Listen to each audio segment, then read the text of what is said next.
Hey, thank you for joining me today on this cold winter's morning. I'm out with Hedley. I'll introduce you to him in a minute.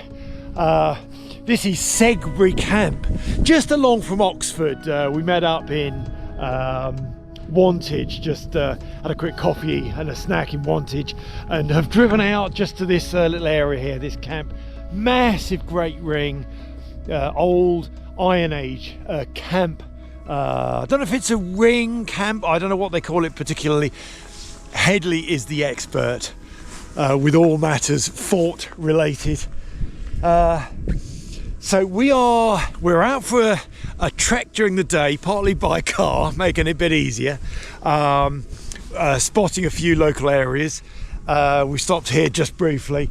We will be heading on towards the Devil's Punchbowl and aiming for a cheeky little Wildcamp there, which is just over yonder there somewhere, a bit too far to see probably on camera.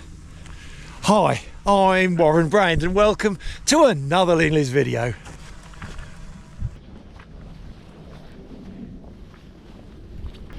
We've just dipped down across the little cut-through roadway there, and we're now on this is the west-east side. Oh, so maybe, and there's an entrance exit. Yeah, on the east. On the east, yeah. A bit like a lot of other hill forts around the area. The entrances all seem to be on the east. On the east side. Sometimes east and west.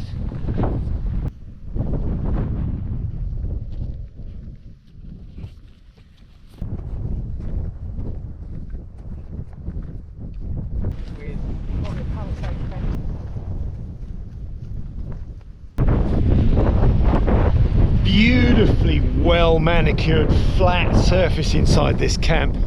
I was just chatting with Hedley, came up with this notion, probably wrong, that this is a bit like a services, like a motorway services. The motorway is the Ridgeway, and I don't mean that in a disrespectful way, obviously, but take the Ridgeway or Ridgeway as a main thoroughfare route from point A to point B and C, long way.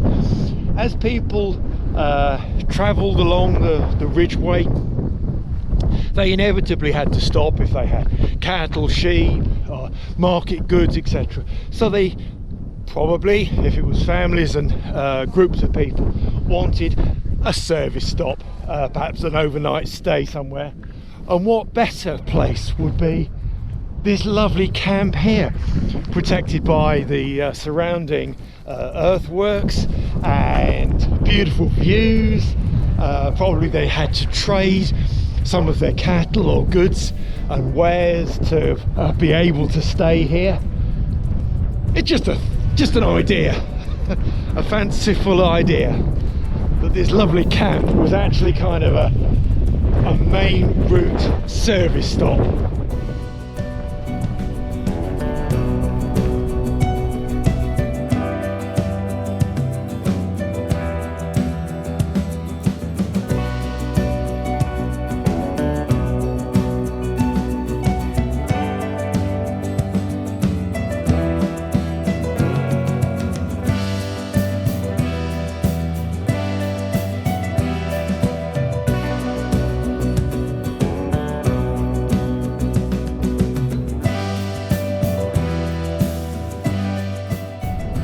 This really is such a beautiful area, and amazing how large it is. I'm kind of used to going to the Brecon Beacon area and other places where there are obviously lovely hilltop hill forts, but this is quite high here, admittedly. I don't know what sort of elevation we're here, maybe 200 meters up, but from the surrounding area, not really so very high.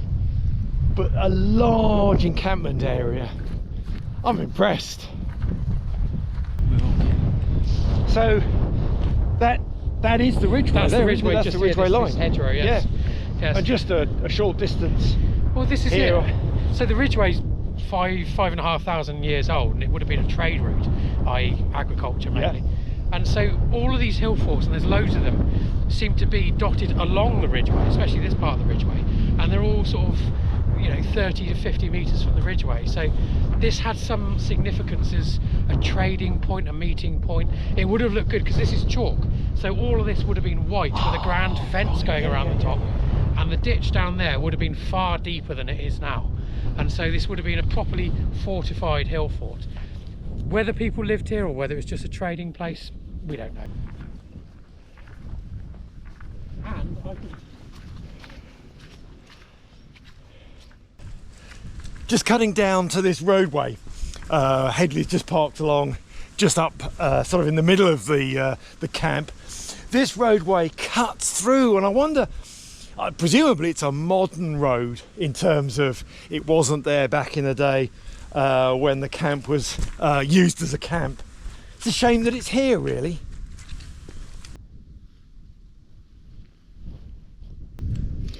I'm not sure the depth of the earthwork cut comes out on camera.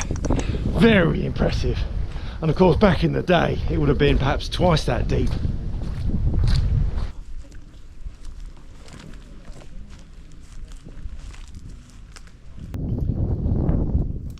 And just the same this side of the road as well.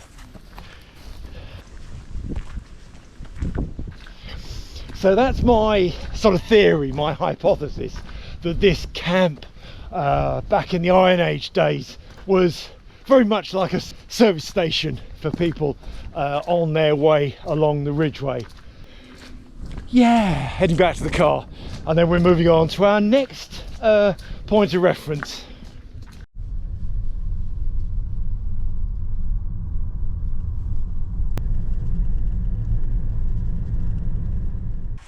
Well, this is kind of part two. Thank you for sticking with me. We're now at the 7 Barrows. 3500 BC, so 5,500 years ago, people have been using this area. Neolithic and Bronze Age. Wow. I wonder how many generations that is. It must be, I don't know, 100 generations maybe even.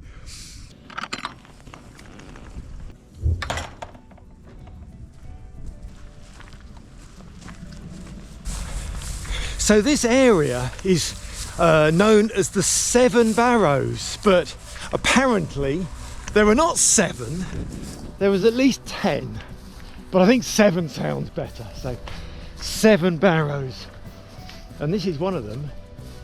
I'm not sure if it's disrespectful to actually walk on top of a barrow, but there's clearly a route way up here, so let's do what other people have done anyway.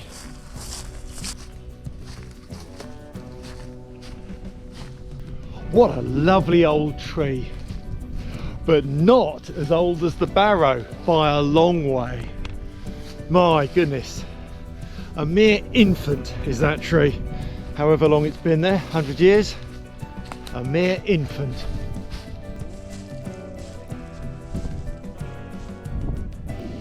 You can't really get the measure of the shape of them from here, but from the sky, oh yes you can.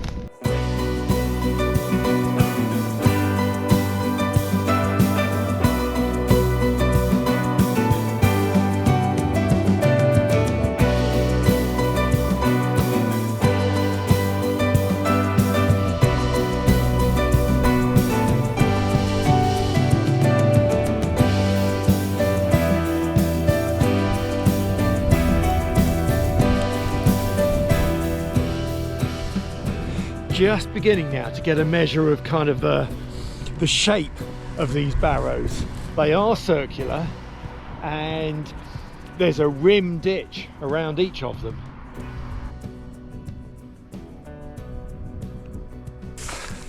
Can't visit all of them, but let's have a look at this one here as well.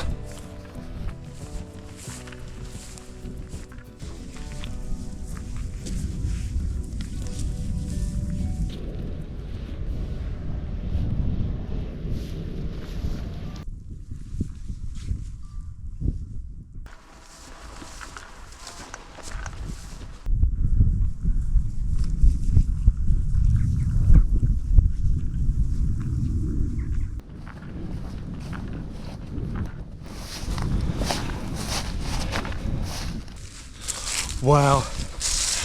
I wonder what it was like living in this sort of area. There would have been fewer people. There wouldn't have been like the hundreds of thousands of people in large conurbations that we have these days, millions of people in any kind of area. There would have been dozens, maybe a few hundred, maybe 1,000 spread over a wide area. Clans, pockets of people. Wonder what they were like as people, what sort of language they used, what sort of way of life they had. Mix of arable and some livestock perhaps. Communication with other people.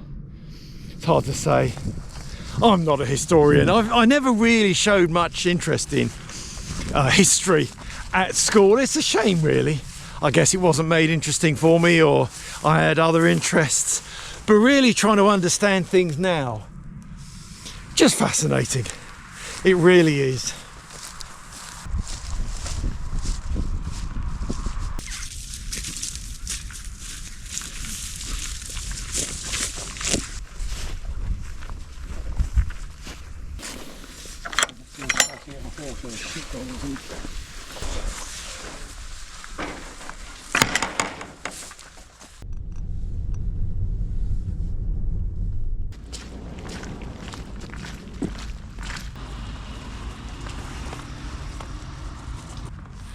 The Ridgeway, what a long old route that is. It's not really a straight line either.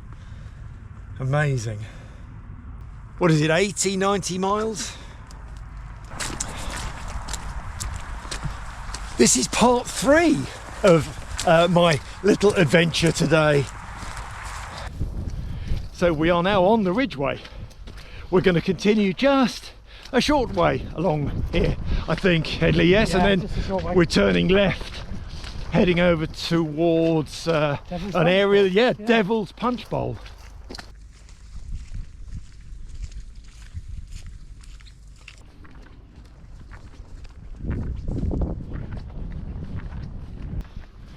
We've got about an hour, maybe a bit more than an hour of sunlight, daylight left. We've got a good half an hour of walking, and we've got some reasonable loadage on our backs now. We are out for a cheeky Wildcamp. Shh, don't tell anyone. But the thing is, we're not going to disturb anybody. We're not going to cause any damage. We will leave no trace. So, no harm done.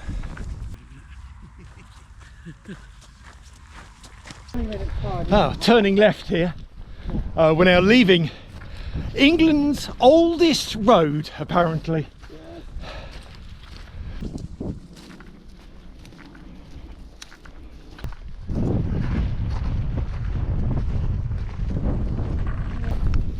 So we've just joined the top edge rim, sort of lip of the Devil's Punchbowl, pushing off deeply in the hillside there. Amazing. Wow, this is the head of the Devil's Punchbowl. Steep here, curving around. How was this made? Was it ice? I guess it's slightly round U shape. It's not by river. Maybe it's ice has cut that out. 18,000 years ago, or whenever the last ice age was.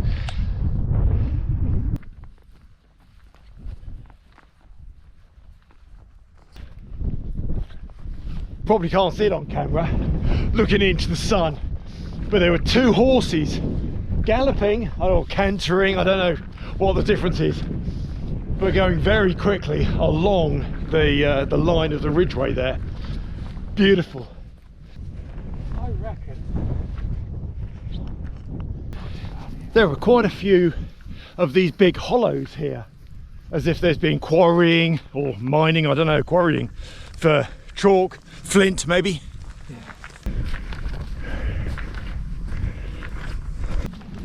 Well, we're scouting around in this high ground here, looking for a pitch location. We don't want to make it obvious that we're here. It is open access land. That doesn't technically entitle us to pitch our tents, but notwithstanding that, leaving no trace, causing no harm, it's fine. But we need to be just kind of a bit secluded so we don't make our presence too obvious. I think so. Yeah, I think we've chosen our spot. Hedley's gonna pick a nice patch just there, and I'm over here somewhere. I got my Sulu, wasn't sure which tent. I had 2 tents, but I got the Sulu. It might be bloody cold tonight. It might be down to about -4, -5, so I got the winter tent. It is winter time, so there we are. Tent off, you know what's coming next. Tent off, set up, hot chocolate next, as if by magic.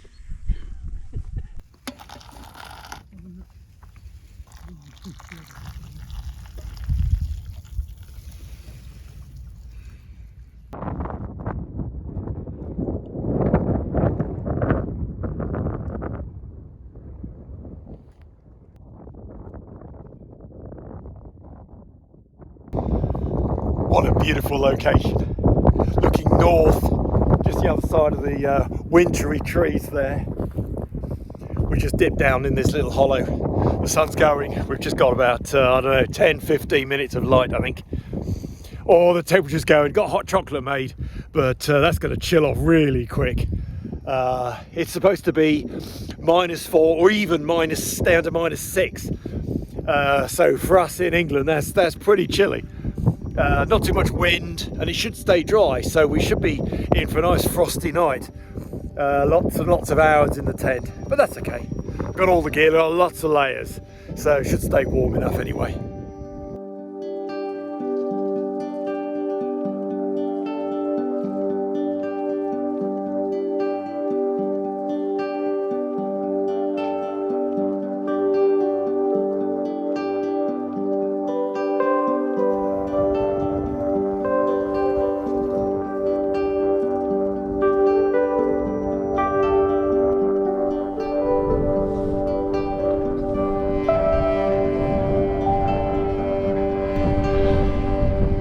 Lovely golden light.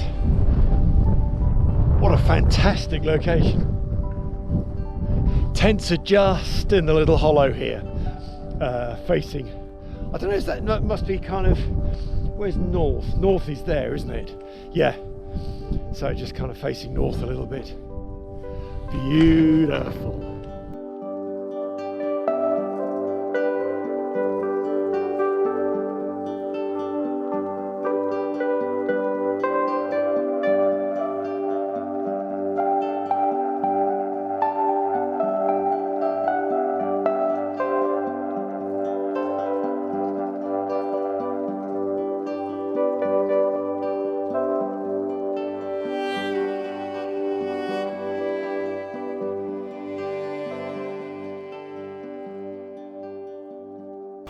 Well, the light is going. It's just a hint just left in the sky. Got some tent lightage going on now. We've had hot chocolates, we've had a wander around, we've had chats. I think I've got most of my kind of tent stuff sorted. Sleeping bag out is out and lofting. I haven't got my bed blown up yet. Usually leave that a bit later, but I got enough insulated layers to sit on, which is fine for the moment.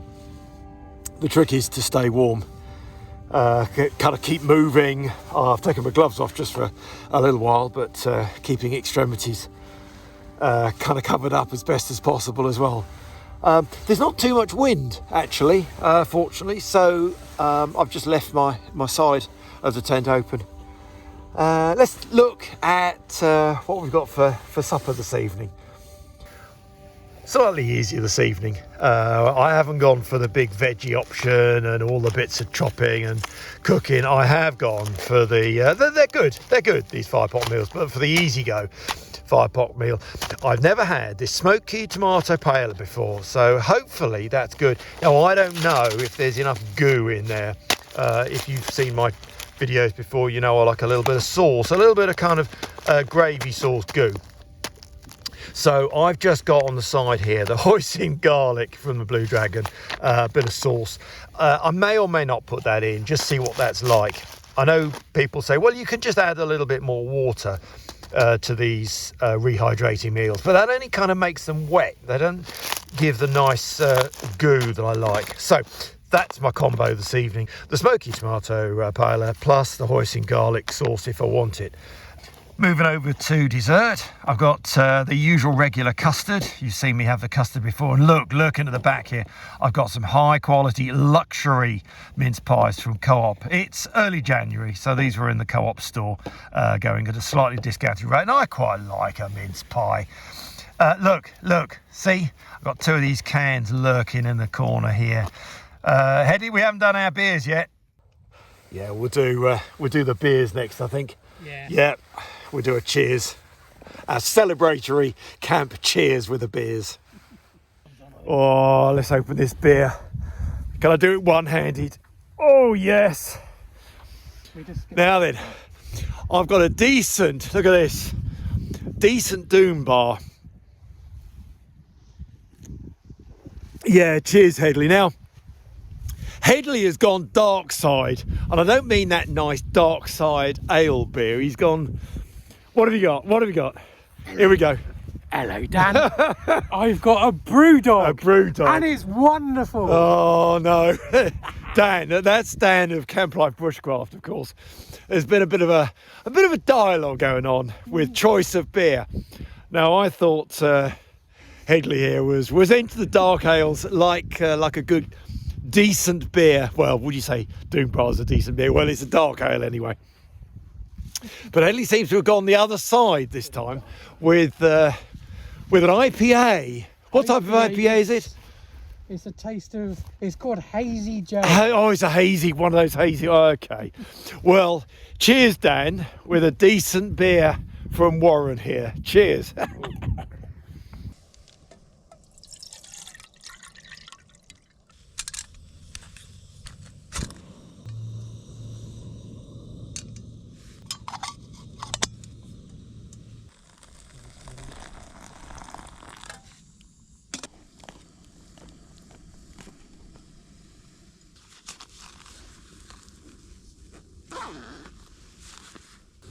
Well, getting there with food prep. Dehydrating or rehydrating meal is now in its pot cosy. One of James's keep warm pouches. James from Sussex Outdoors. Excellent little thermal insulated pouch. Hedley's kindly given me some couscous, a little bit of leftover couscous, and some char grilled chicken pieces. So I'm going to do that as a little side dish with a bit of water, and I'm going to put the hoisin and garlic sauce in that pot as well. It's a blend, all goes down well, I think. We'll see what it's like, shall we?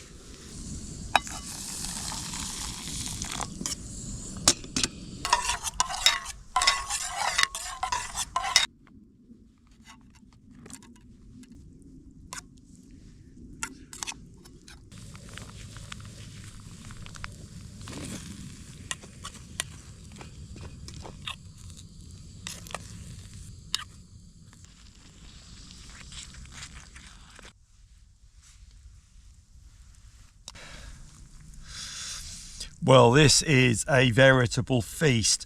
It's a bit yellow, orange, certainly in this light. I've got all of it together. Hedley's couscous and bits of chicken. What did I have? Smoky tomato paella, fire pot meal. Plus the sauce pot that I put in. What was that? Don't know what that was. Oh dear. And it's all a very kind of yellow. I've managed to keep it hot. That's actually quite tasty. Not the best campsite meal I've had.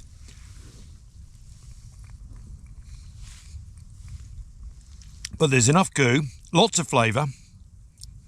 I'm not sure where all the flavours are coming from, a complete blend. But there we are, that's what it is. Let me finish that, I'll get back to you in a minute.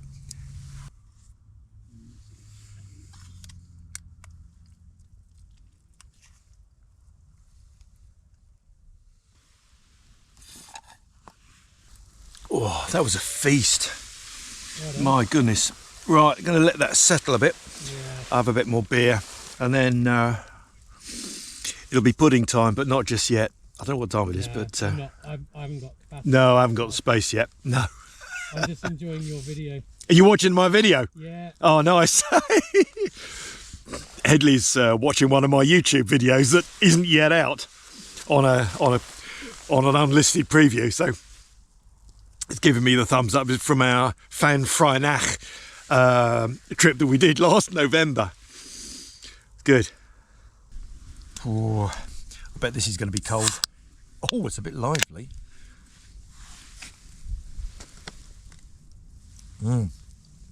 It is cold. Oh, that is nice. Right, going to let my food settle down for a little bit. Have a bit of a tidy up, wash up that pot, think about custard and luxury mince pies, but not just yet. I can hear Hedley chuckling away to himself, listening to my video. I can hear my voice and I can remember the sequence of video clips. It's funny, it's funny. I'll have to re-watch that one when it comes out. Done a little bit of washing up, a bit of tidying up, still a collection of pots here from my Tranger. I'm gonna tidy my bed up, get my sleeping bag out so I can tuck my feet in, blow my bed up so I'm a little bit more ready. I think it's still only about 8 o'clock, so loads of time left. I think it's just around 0 because there's essence of sort of frostiness on the outside of the tent and surfaces. So must be around 0, and it's going to get colder, so I'm going to zip up next, I think, keeping the inside a little bit warmer.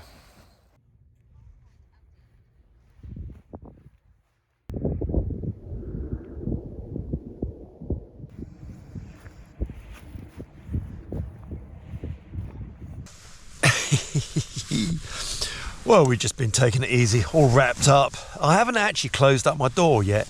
It is cold out there. I did pop out a few minutes ago and then dive straight back in my sleeping bag. It's coming up to be custard and pudding time. There's no rush doing it, but we might as well get that done now. Enjoy that. I've still even got a little bit of beer left, so I'll do that. And then maybe later on I'll have a hot chocolate before actually turning the light out and diving into some sleep. So yeah, custard I think next. Heating the custard just in the bowl as usual. Underneath I've got 4 mince pies sort of warming up. Now I hope the tops don't burn. We'll have a look, have to keep an eye on it. This is actually working. Look at that. How about that as an idea, warming up the mince pies? I can smell them and they're not burning. That's good. Well, these little mince pie beasties have actually warmed up. So I'm going to put them now in the custard. Yeah! Not very elegant. Are the mince pies warm at all? Oh, actually they are. And not too toasted on the top either. Well, you don't need to see me stuff my face with custard and mince pie, so I'll get back to you in a bit. Well, mine's all gone. Have you finished yours? Oh yeah. That's I'm good. Cleaning out the mess tin. Yeah. Well, I've just taken a look. There's a lot of frosting going on out there. It's rather nice, rather pleasant to look out, but it's toasty warm in here. Fortunately, I am nice and warm. I've got all the layers on. I haven't taken anything off yet. I may end up taking off something a little later.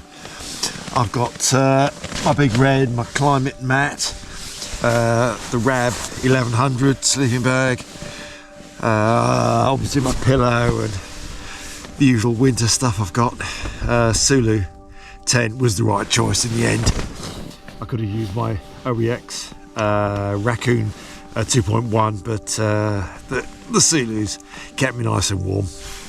We've done well. It's well after 11 now, so it's sort of time to night and I'll catch you in the morning. Night, Hedley. Night, Warren. Yeah, night.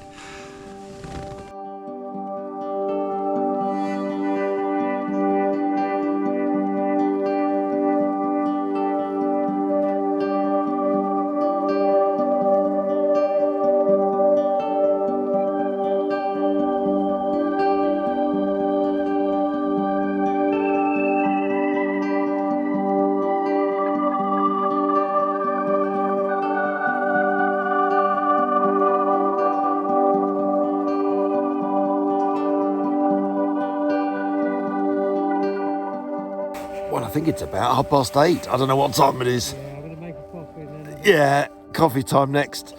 We're just stirring and waking up. I think a farmer's just gone past again, talked to Hedley.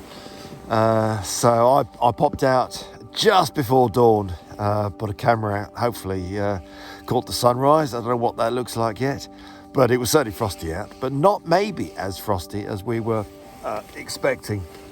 I've been toasty warm in my tent, but it is time to get up. So next thing is coffee, as Hedley's just said, and let's explore what it looks like outside in the daylight.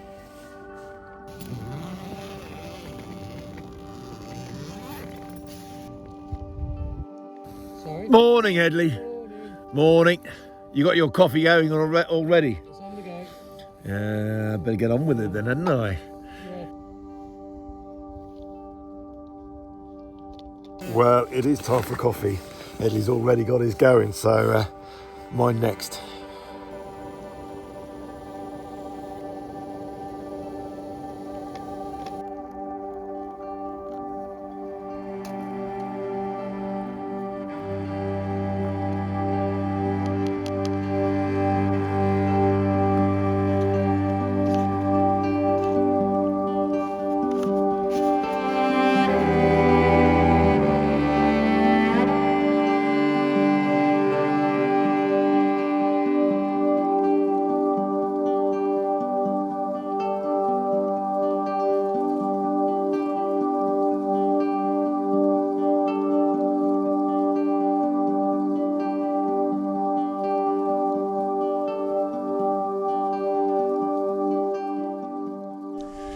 Nice, just checking around, making sure of course that we're doing that thing, leaving no trace. Well, if any traces, 2 non-frosty bits of grass, but hey, I can deal with that. Let's get up this bank. We've got a short walk back, but different views. Thank you for sticking with me.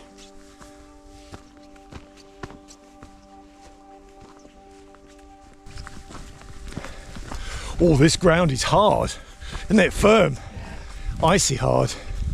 Makes it easier for walking on in a way, because you don't get that slip factor of mushy wet grass. Mushy wet grass. That's a phrase to use. The Ridgeway, you can see the Ridgeway, that's the chalky. Is that the chalky line? It's or the horizon. Ridgeway is the high one? It's the horizon, yeah. Oh, okay. Just coming around to the head of the Devil's Punchbowl. This big loopy roundy bit. There's actually a little sort of spur sticking into it. Must be created by ice back in the last ice age, surely. I don't see that being sculpted any other way. Well, there we are.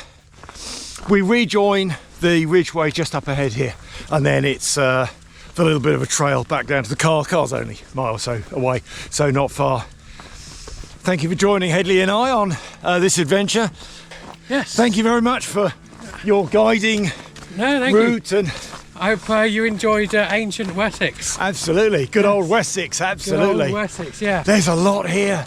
Yeah, if There only really someone is. had a podcast called Wessex Wessex Ways. Wessex Ways. Is that a jump into a promo? I So don't Wessex know. Ways. Maybe your viewers should search for it Yeah. and see if it exists. I have mentioned Wessex Ways before. So Wessex Ways, all about Wessex. Funny that. Shameless promo. Hedley here and Paul Whitewick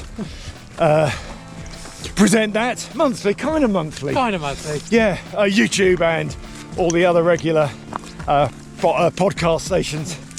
Oh, That's good. thanks for having me in one of your videos again. And of course, Hedley's own YouTube channel. I bet he gets his video out before me. He will do. So, well, we really are now at the head of the Devil's Punchbowl. And what a view that is. So I'll sign off here from the head of the Devil's Punchbowl here in lovely Wessex. Oh, thank you for watching again, and bye for now.